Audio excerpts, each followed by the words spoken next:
ఇటువంటి మరి మాట్లాడుతున్నారు కార్తీక్ గారు.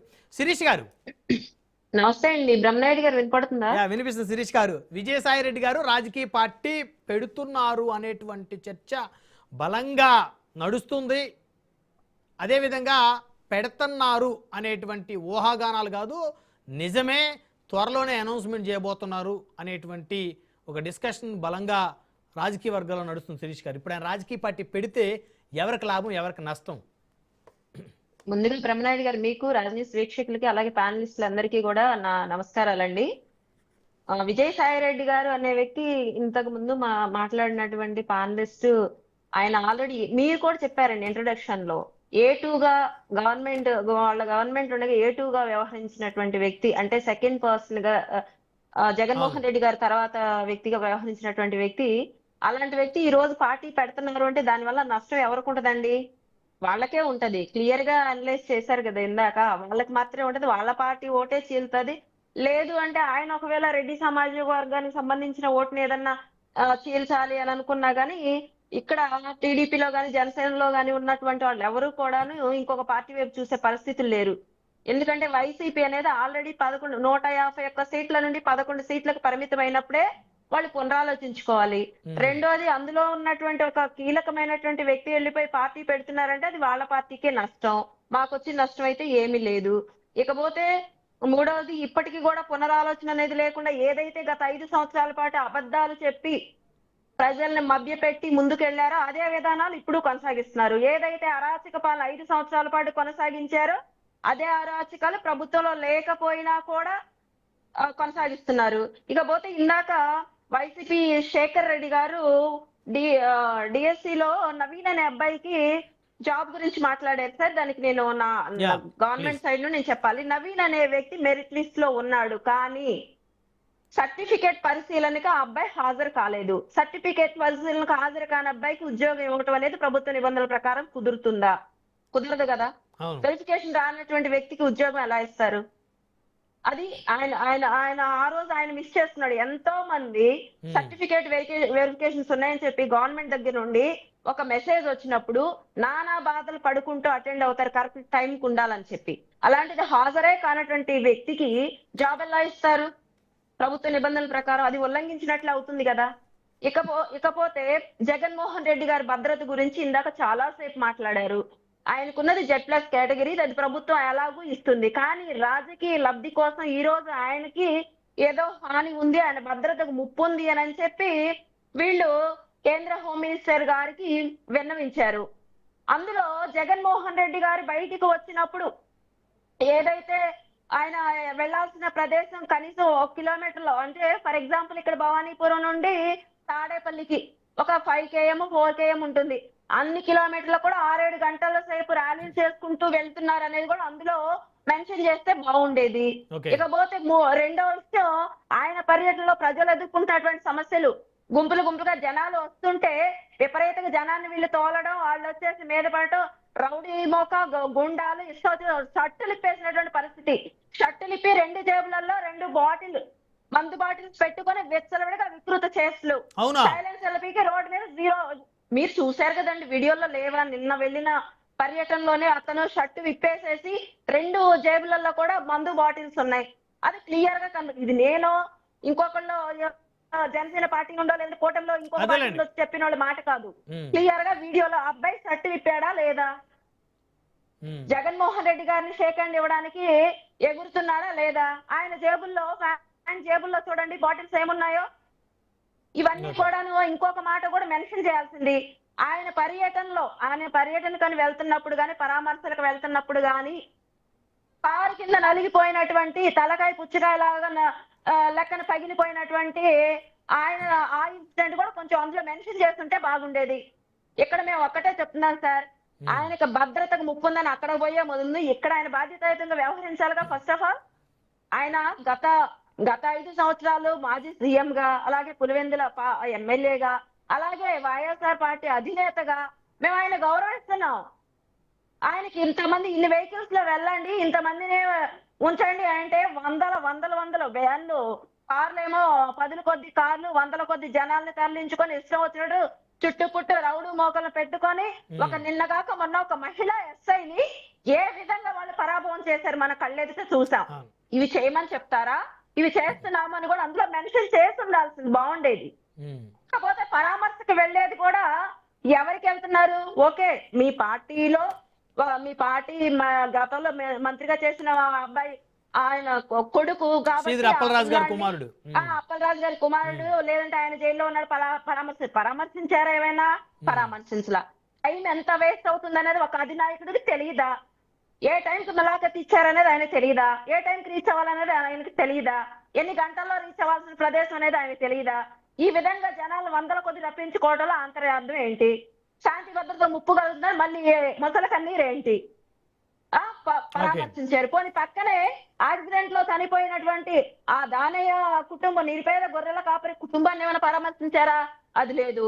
40 సంవత్సరాలు అయిపోయినాయి, అంత ఇబ్బంది ఏం కాదని చెప్తున్నారు.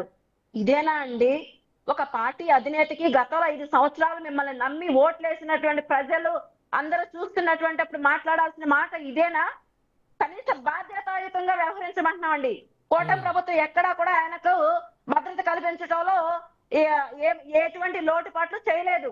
వీళ్ళు కావాలని మీడియా దృష్టిని ఆకర్షించడం కోసం ఈ రోజు భద్రతనని చెప్పి సెంట్రల్ గవర్నమెంట్ కేంద్రం హోంశాఖ అమిత్ షా గారి దగ్గరికి వెళ్ళి వినవించుకుంటున్నారు. నేనంటుంది ఏంటంటే ఇవి కూడా అందులో ఇంక్లూడ్ చేస్తే బాగుండేది అనేది. అంటే ఇప్పుడు మాజీ ముఖ్యమంత్రి, ఒక పార్టీ అధినేత, 40% ఓట్ బ్యాంక్ ఉన్నటువంటి ఒక పార్టీ అధినేత, ప్రధాన ప్రతిపక్ష, అంటే ఒక ప్రధాన ప్రతిపక్ష హోదా అనేది పక్కన పెడితే ప్రధాన ప్రతిపక్ష పార్టీ అధినేతకి కనీసం ఒక భద్రతని ఇవ్వాల్సినటువంటి బాధ్యత ప్రభుత్వానికి ఖచ్చితంగా ఉంది కదా మేడం? ఇచ్చాం కదండి, ఇస్తూనే ఉన్నాం కదా. వాళ్ళని ఎక్కడైనా అదే మహిళా ఎస్ఐ కదా, అక్కడున్న మహిళా ఎస్ఐనే కదా. భద్రత కావాల్సినటువంటి మహిళా ఎస్ఐ మీద వీళ్ళ రౌడీలు గోండాలు ఆడబిడ్డ అని కూడా చూడకుండా, ఒక అధికారి అని కూడా చూడకుండా ఆవిడ కూడా ఇష్టం వచ్చినట్లుగా ఆవిడని ఎంత పరాభవం చేశారు మీరు అందరూ, మనందరం చూసాం కదండి. ఏమండి, రౌడీ మొక్కలు గుండా మొక్కలు వేసుకొని మా ఇష్టారాజ్యంగా మేము లాస్ట్ గత 5 ఏళ్లలో చేసాం, ఇప్పుడు కూడా మా ఇష్టం వచ్చినట్టు చేస్తాము అని అంటే మేము చూస్తూ ఊరుకోవాలి. ఆ మహిళా ఎస్ఐ మీదకి వెళ్ళిన వాళ్ళు ఎవరి మీద చర్యలు తీసుకోకూడదు. ఆమెకి ఏం జరిగినా పరాభవం. ద్రౌపదికి అక్కడ ఆ రోజు ఏం జరిగిందో తెలియదు, కానీ ఇక్కడ మాత్రం అది మనం చరిత్రలో చదివాం, కళ్ళెదుటగా చూసాం మహిళా అధికారి మీద జరిగినటువంటి అరాచకం. ఇకపోతే అరాచకాల గురించి వీళ్ళు మాట్లాడుతున్నారు కాబట్టి, ఇంద్రశేఖర్ రెడ్డి గారు మాట్లాడారు కాబట్టి నేను కూడా కొన్ని ప్రస్తావిస్తాను. గతంలో ఇప్పుడు ఆయన భద్రతకు ముప్పు వచ్చింది అంటున్నారు కదా బ్రహ్మనాయుడు గారు. గతంలో వీళ్ళు ఏదైతే చంద్రబాబు నాయుడు గారు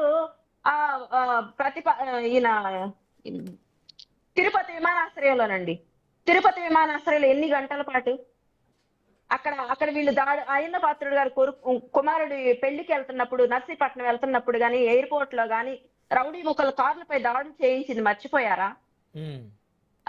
ఇంకొక ప్రాంతం అండి, ఉండవల్లి నుంచి చంద్రబాబు నాయుడు గారు ఇంట్లో బయటికి రాకుండా గేట్లకు ఇనపరాడ్లు కట్టి ఇనప చైన్ చేసినటువంటి పరిస్థితి మర్చిపోయారా? కొన్ని తిరుపతి విమానాశ్రయంలో 8 గంటల పాటు నిర్బంధించారు, అది మర్చిపోయారా? మరి గతంలో ఆయన సొంత నియోజకవర్గం కుప్ప నియోజకవర్గంలో అడ్డుకొని పోలీసులతో అవమానించారు, అది మర్చిపోయారా? ఇకపోతే అంగళ్ళు టీడీపీ శ్రేణులు ఏ విధంగా ఆ రోజు కనుక టీడీపీ శ్రేణులపై ఏ విధంగా అరాచకం సృష్టించారు, అది మర్చిపోయారా? ఇంకొకటండి,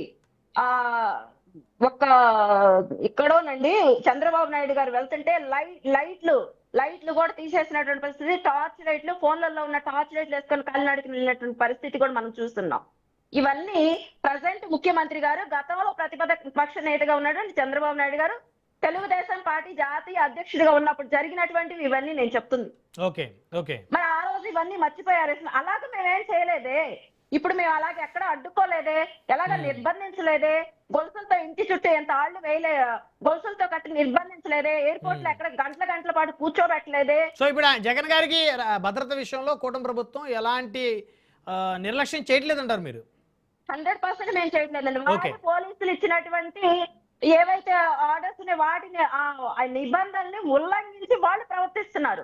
శాంతి భద్రతలకు విఘాతం కలిగించి అరాచకాలు సృష్టించాలని వాళ్ళు ట్రై చేస్తున్నారు. అది సామాన్యులకు కూడా అర్థమవుతుందండి. Right madam. శేఖర్ రెడ్డి గారు రెస్పాండ్ అవ్వండి. సో జగన్మోహన్ రెడ్డి గారి భద్రత విషయంలో కూటమి ప్రభుత్వం ఎలా నిర్లక్ష్యం చేయటం లేదు, వారికి పూర్తి భద్రత కల్పిస్తున్నాం.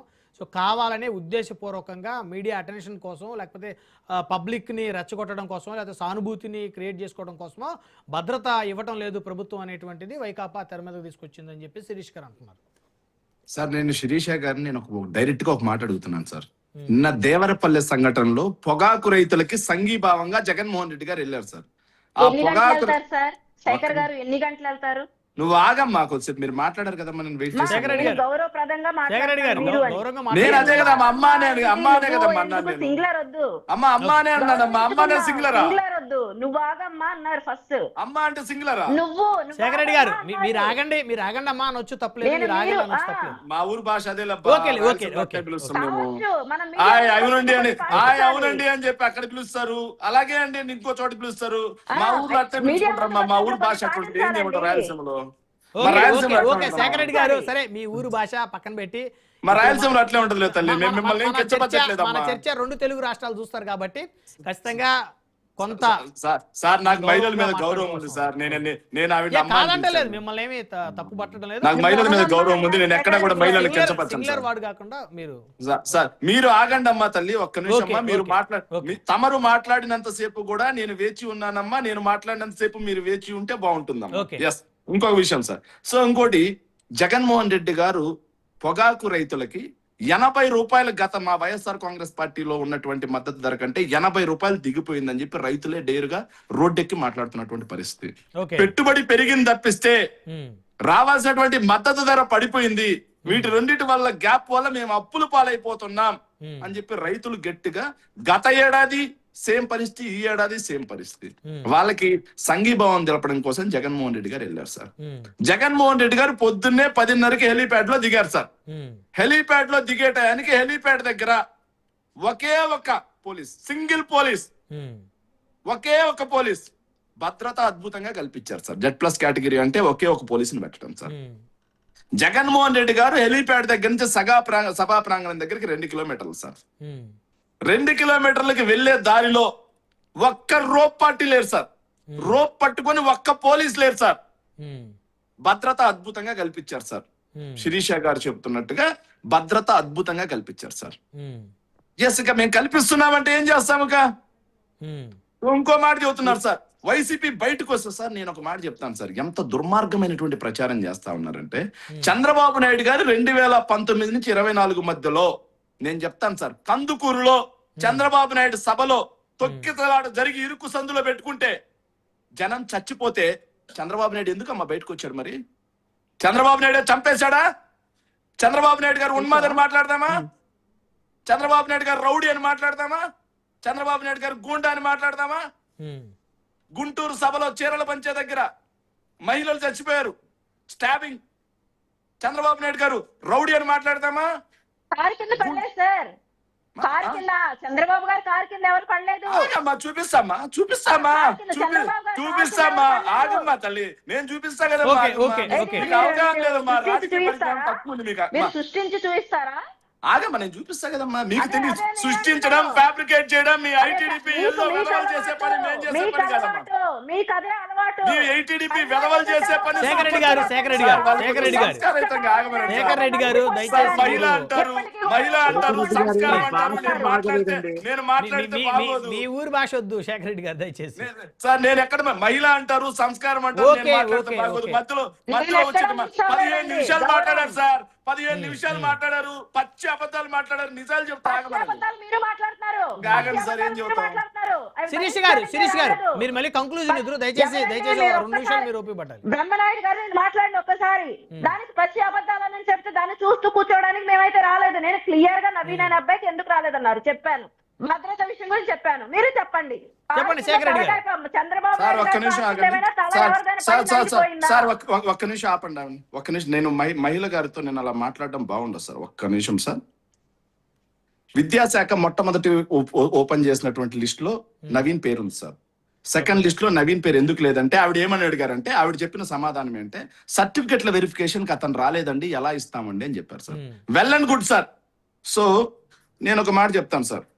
సర్టిఫికెట్ల వెరిఫికేషన్ కి ముందు సర్టిఫికెట్ల వెరిఫికేషన్ కి ముందు మీరు ఆన్లైన్ లో అప్లై చేసుకోండి అని చెప్పేసి ఒక పోర్టల్ వదిలారు సార్. ఆ పోర్టల్లో నవీన్ యొక్క ఐడి బ్లాక్ అయిందని చెప్పేసి నవీన్ పోర్టల్ చూపించాడు, కోర్టుకి ఇదే పంపించాడు సార్. నెక్స్ట్ ఇంకోటి సార్, ఏదైతే అతను ఎవరికి రాశాడంటే the convenor of mega DSC 4వ తారీఖు ఏమని పెట్టారంటే, but I have not received the any kind of certificate verification call letter. Okay, certificate verification కి అతను కాల్ లెటర్ కూడా పంపించాల. ఓకే, ఐడి బ్లాక్ చేశారు, ఐడి బ్లాక్ చేశారు.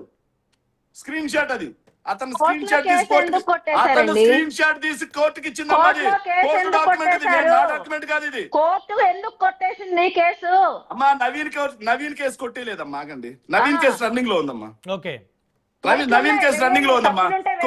అమ్మా కొట్టి వేసిన కేసు వేరు, సో నవీన్ కేసు వేరు, మిగతా కేసు వేరు. నవీన్ కేసు ఇది. సో మీరెందుకు కాల్ లెటర్ కూడా పిలవకుండా, కాల్ లెటర్ కి పిలిస్తే రాలేదని ఎట్లా చెప్తారు మీరు? ఇప్పుడు పచ్చి అబద్ధాలు మాట్లాడింది ఎవరండి? కాల్ లెటర్ ఏదైతే సర్టిఫికెట్ వెరిఫికేషన్ కి కనీసం పిలవకుండా, ఇదిగమ్మా ఎవిడెన్స్ ఉంది ఇక్కడ. మీలాగా తమరిలాగా పచ్చి అబద్ధాలు నోటికి వచ్చిన కోతలు మేము కుయ్యట్లేదు, నోటికి వచ్చిన కోతలు కుయ్యట్లేదు, మేము పచ్చి అబద్ధాలు మాట్లాడలేదు. Documental evidence, documental evidence. Okay okay okay secretary గారు, సెక్రటరీ గారు బుకాయిస్తే దొంగ ఎవరు సార్? సార్ దొంగ దొరికిపోయిన తర్వాత బుకాయిచ్చేస్తే దొంగ కాదు, దొంగ కాదు, దొంగ కాదు. ఓకే ఓకే సెక్రటరీ గారు సమయం తక్కువ ఉంది సార్. సార్ వాళ్ళు 15 నిమిషాలు మాట్లాడించారు సార్, మాట్లాడుతుంటే మధ్యలో వస్తున్నారు. ఏంటిది? నేను మధ్యలో వచ్చాను. కన్క్లూజన్ ఏంటి సార్? ఇంత పచ్చి అబద్ధాలు మాట్లాడుతున్నారు. ఒక్క నిమిషం సార్, నేను విన్నాను, క్లియర్ గా విన్నాను. మీరు ఫస్ట్ మాట్లాడారు, నేను విన్నాను మొత్తం. మీరు ఆగండి అమ్మా, మరి సమాధానం చెప్పుకోనండి. ఒక్క నిమిషం ఆగమ్మా తల్లి, కంగారు ఎందుకంత? సార్ ఇదేంటి సార్? డాక్యుమెంటల్ ఎవిడెన్స్ తో నేను చూపించా, కనీసం సర్టిఫికెట్ వెరిఫికేషన్ కి పిలవలేదు. ఆయన ఫోన్ కి మెసేజ్ రిసీవ్ అవ్వలేదంటే అది ఆయన ఫోన్ ప్రాబ్లం. మిగతా అసలు అమ్మా డిలీట్ చేసి పడేశారమ్మా, డిలీట్ చేసి పడేశారమ్మా, ఐడి బ్లాక్ చేశారంటుంటే మీరు చూసారా?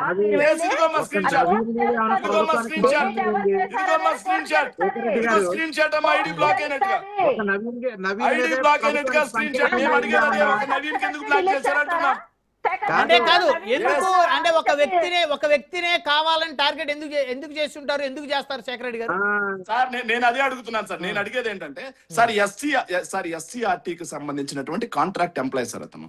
ఆ ఎస్సీఆర్టీకి సంబంధించినటువంటి కాంట్రాక్ట్ ఎంప్లాయీస్ ఆ పర్యవేక్షణలోనే పేపర్ అప్లోడ్ అయింది. గవర్నమెంట్ ఎంప్లాయీస్ పర్యవేక్షణలో జరగల, కాంట్రాక్ట్ ఎంప్లాయీస్ పర్యవేక్షణలో గవర్నమెంట్ ఇచ్చింది డేటా. అది మేమిలా గవర్నమెంట్ ఇచ్చింది డేటా. ఆ గవర్నమెంట్ డేటా ప్రకారం ఎస్సీఆర్టీకి టెట్కి ఇద్దరిని ఒకరినే కన్వీనర్ చేశారు. ఎస్సీఆర్టీకి ఉన్నటువంటి డైరెక్టర్ ని తీసుకెళ్లి టెట్కి డిఎస్సికి కన్వీనర్ చేశారు. సో వాళ్ళు ఎస్సీఆర్టీ వాళ్ళు అప్లోడ్ చేశారు. ఆ ఎస్సీఆర్టీలో ఇతను కంప్యూటర్ ఆపరేటర్ అప్లై చేసిన వాళ్ళ టీము. సో అతనికి స్టేట్ ఫస్ట్ ర్యాంక్ వచ్చింది. సో అతన్ని ఐడి బ్లాక్ చేశారు. అతనికి మెసేజ్ చేశారా లేదా కోర్టు తెలుస్తుంది. మరి మీరు ఎలా చెబుతారమ్మా? మరి కోర్టు తెలుస్తుంది అన్నప్పుడు మీరు ఇన్ని ఆరోపణలు ఎడ చేస్తారు? మీరు ఇన్ని ఆరోపణలు ఎడ చేస్తారు? మరి కోర్టు పరిధిలో ఉన్నాయి కదా, కోర్టు పరిధిలో ఉన్నారు కదా, మరి కిక్కురు మనకుండా ఉండండి. విచారణకు ఆదేశించండి సిబిఐ. మీరు ఏ తప్పు చేయనప్పుడు, మీరు దోచుకోనప్పుడు, మీరు దొంగలు కానప్పుడు, శేఖర్ గారు, శిరీష్ గారు, విచారణకు ఎందుకు భయపడతా ఉన్నారు? మీరు విచారణకు ఎందుకు పారిపోతా ఉన్నారు? మీరు ఎందుకు పారిపోతున్నారు? ఎందుకు దొంగల్లా దాచుకున్నాడు చంద్రబాబు లోకేష్? ఎందుకు దొంగల్లా దోచుకున్నారు? మీరు ఎందుకు దొంగలైపోతున్నారు? ఎవరు పారిపోతున్నారు? నారా లోకేష్ అనే ఒక ఉత్తర కుమారుడు పారిపోయి తాగుతున్నాడు. రమ్మని చర్చకి దమ్ముంటే నేను వస్తారమ్మని చర్చకి నేను వస్తారమ్మని. మీ లోకేష్ కి దమ్ముంటే రమ్మనండి, విచారణ చేయించండి, సిబిఐ విచారణ చేయించు. ఏం తప్పు చేయనప్పుడు ఎందుకమ్మా మీకు? శేఖర్ రెడ్డి గారు సమయం తక్కువ ఉంది. శేఖర్ రెడ్డి గారు దయచేసి, తప్పు చేయనప్పుడు ఎందుకు భయం? శేఖర్ రెడ్డి గారు దయచేసి ఆగాలి. చంద్రబాబు నాయుడు గారు ఏమైనా హిమాలయాలకు వెళ్ళారా? జైలు చెప్పకూడదు దానికే పోయింది. చంద్రబాబు నాయుడు గారు హిమాలయాలకు వెళ్ళారా? జైలు చెప్పకూడదు దానికే పోయింది. శేఖర్ రెడ్డి గారు సిమ్లా టూర్ వెళ్ళాలా? జైలుకి వెళ్ళింది. శేఖర్ రెడ్డి గారు దయచేసి ఆగాల, ప్లీజ్ దయచేసి ఆగాల. కార్తిక్ గారు, కార్తిక్ గారు సార్ దయచేసి ఆగాలి, దయచేసి ఆగాలి. కార్తిక్ గారు సార్ ఆగండి సార్, ఆగరా మీరు. శేఖర్ రెడ్డి గారు ఉంటే నేను మరణిస్తా అని చెప్పి కోర్టుని విన్నవించుకొని బెయిల్ తెచ్చుకున్నాడు చంద్రబాబు. జైల్లో ఉంటే నేను చచ్చిపోతా అని. పై నుంచి కింద దాకా మొత్తం సమస్యలు, జైల్లో ఉంటే చచ్చిపోతా అని. మెరిట్ బేస్ లో తెచ్చుకోవాలా? మెర్సీ బేస్, మెరిట్ బేస్ కాదు మెర్సీ బేస్, మెరిట్ బేస్ కాదు మెర్సీ బేస్ లో, మెరిట్ బేస్ కాదు మెర్సీ బేస్ తెచ్చుకుంది. సిగ్గుండాలి కొంచెమైనా. శేఖర్ రెడ్డి గారు, శేఖర్ రెడ్డి గారు, చంద్రబాబు నాయుడు గారు ఏమైనా సిమ్లాకి లేకపోతే కాశ్మీర్ కి టూర్ కి వెళ్ళాడా? శేఖర్ రెడ్డి గారు టూర్ కి వెళ్ళాడా? స్కిల్ కేసులో దొంగతనం చేసి అడ్డంగా దొరికిపోయి జైలుకి వెళ్ళి స్నేహ బ్లాక్ లో చెప్పకూడదు వచ్చాడు చంద్రబాబు నాయుడు గారు. ఎదుటి వాళ్ళ మీద మాట్లాడేటప్పుడు జాగ్రత్తగా మాట్లాడాలి. గుండెపోటుగా తీర్చినటువంటి మీరే మాట్లాడేది ఇక్కడికి వచ్చి. ఓకే మేడం దయచేసి. శిక్ష విధించకుండా ఎన్డీఏ మీదే కదా. మరేం గుడ్డిగాడితో పళ్ళు తోముతున్నారా? శిక్ష విధించకుండా శేఖర్ రెడ్డి గారు, శిరీష గారు ప్లీజ్ విచారణ సార్ ఆగండి దయచేసి ఆగండి. కార్తిక్ గారు, కార్తిక్ గారు, శేఖర్ రెడ్డి గారు మీరు ఆగాలి, మిమ్మల్ని మ్యూట్ చేయాల్సి వస్తుంది దయచేసి. 2 ఏళ్ళు ఏ గుడ్డిగాడితో పళ్ళు శేఖర్ రెడ్డి గారు, శేఖర్ రెడ్డి గారు దయచేసి ఆగాలి మీరు, దయచేసి దయచేసి ఆగాలి మీరు, దయచేసి ఆగాలి. ఎన్డీఏ మీదేగా దయచేసి ఆగాలి. ఎవరు వస్తున్నారు? నేను సిగ్గు లేకుండా ఏందా బాబు అంటే. ఒక్క నిమిషం సార్, సమయం లేదు, దయచేసి దయచేసి ఆగాలి మీరు. కార్తిక్ గారు, కార్తిక్ గారు కంక్లూజన్ ఇవ్వండి సార్. ఒక్క నిమిషం సార్, సమయం లేదండి ప్లీజ్ దయచేసి. సార్ ఒక్క నిమిషం, నేను ఒక పాయింట్ చెప్పాలి. కార్తిక్ గారికి ఒక పాయింట్ చెప్పి నేను ఆపేస్తాను సార్. సో కార్తిక్ గారు ఇంతకుముందు ఆ మాట అన్నారు సార్, ఎన్డీఏలో ఈ రోజు టీడీపీ అండ్ జేడీయూ ఇద్దరు లేకపోతే ఎన్డీఏ లేదన్నారు సార్. ఆయనకు అవగాహన ఉందో లేదో సార్. సో ఎన్డీఏలో ఈ మధ్య కాలంలో చాలా పార్టీలు ఎంపీలు పెరిగారు సార్. 30 మంది ఎంపీలు పెరిగారు. 30 మంది ఎంపీలు పెరిగారు సార్. 30 మంది ఎంపీలు పెరిగారు సార్. అయితే సో కాబట్టి వీళ్ళు లేకపోతే లేదు అనే మాట తప్పండి. వీళ్ళు లేకపోతే లేదనే మాట చాలా తప్పు సార్. నేను మాట చెబుతా, ఒక్క నిమిషం. సో చంద్రబాబు నాయుడు గారు చాలా సన్నిహితంగా ఉన్నారు సార్. ఎవరితో? నరేంద్ర మోడీ గారితో సార్. సో 2004కు ముందు బీజేపీతో అత్యంత సన్నిహితం సార్. తర్వాత 2004లో బీజేపీని చంద్రబాబు నాయుడు గారు బండబూతులు తిట్టినట్టు ఎవరు తిట్టలేదు సార్. 2014లో నరేంద్ర మోడీ గారు అత్యంత గొప్ప వ్యక్తి సార్. 2019కు ముందు నరేంద్ర మోడీ గారిని చంద్రబాబు నాయుడు గారు తిట్టిన బండబూతులు దేశంలో కాంగ్రెస్ పార్టీ వాళ్ళు కూడా తిట్టలేదు సార్. ఓకే ఓకే అది వాళ్ళ స్టాండ్ సార్. ఇక పవన్ కళ్యాణ్ గారు 10 సార్లు చెప్పారన్నారు సార్. సరే పవన్ కళ్యాణ్ గారు నిన్న చెప్పిన మాట ఈ రోజు రాజకీయాల్లో విమర్శలు ప్రతి అంశం సర్వసాధారణం. ఒకప్పుడు కాంగ్రెస్ లో ఉన్నటువంటి బొత్స సత్యనారాయణ గారు, ధర్మాన ప్రసాద్ గారు లాంటి ఎంతమంది జగన్ గారిని విమర్శించారు. వాళ్ళే జగన్ గారు క్యాబినెట్ లో మంత్రిగా ఉన్నారు. సో రాజకీయాలు అవన్నీ సర్వసాధారణం.